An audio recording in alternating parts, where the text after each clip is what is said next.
عظمیٰ صاحبہ، پاکستان تحریک انصاف تو یہ کہتی ہے کہ ہم نے دہشت گردی کی ہمیشہ مذمت کی ہے، اور آج بیرسٹر غور نے بھی یہ کہا، اسد کیسر صاحب نے بھی یہ کہا، تو پھر ہم دیکھ رہے ہیں موجودہ صورتحال میں کہ پاکستان تحریک انصاف پہ الزامات لگ رہے ہیں کہ وہ ٹی ٹی پی کو سپورٹ کر رہے ہیں، افغان طالبان کو سپورٹ کر رہے ہیں۔ جی بسم اللہ الرحمن الرحیم، بہت شکریہ خدیجہ، آپ نے مجھے انوائٹ کیا۔ خدیجہ، جو آج انہوں نے پریس کانفرنس میں باتیں کی ہیں، ان کے جو ترجمان ہیں وہ انہوں نے پچھلے 2-3 دن میں جو کچھ ٹی وی چینلز پہ باتیں کی ہیں وہ بالکل اس کے متضاد ہیں۔ ان سے جب پوچھا گیا کہ آپ ٹی ٹی پی کو کالعدم ایک وہ جماعت ہے اور اس کو آپ دہشت گرد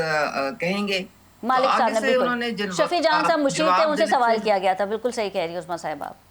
جی وہ انہوں نے بالکل کلیئرٹی سے کوئی جواب نہیں دیا۔ انہوں نے کہا جی وہ ان میں بیچ میں گروپنگز ہوتی ہیں، ایک گروپ اچھے طالبان کا ہے، ایک برے کا ہے، جو ہتھیار ڈال دے وہ ایسے ہے، جو نہیں ہے وہ ویسے ہے۔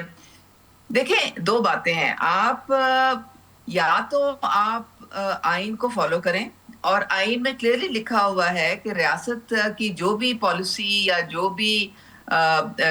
جو وہ ایک ڈائریکشن ہوتی ہے صوبوں کو، اس کو ساتھ فالو کرنا ہوتا ہے، ان کا تعاون کرنا بہت ضروری ہے آئین کے مطابق وفاق کے ساتھ۔ وفاق نے جب یہ پالیسی بنائی افغان لوگوں کے انخلا کی،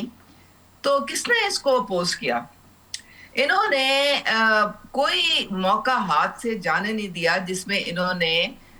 حکومت کے خلاف بیان بازی نہ کی ہو کہ جی ہم اس کے خلاف ہیں، کیوں ان کو نکال رہے ہیں، یہ تو بہت آپ ہیومن رائٹس سہیل آفریدی یہ کہتے ہیں کہ جب ہم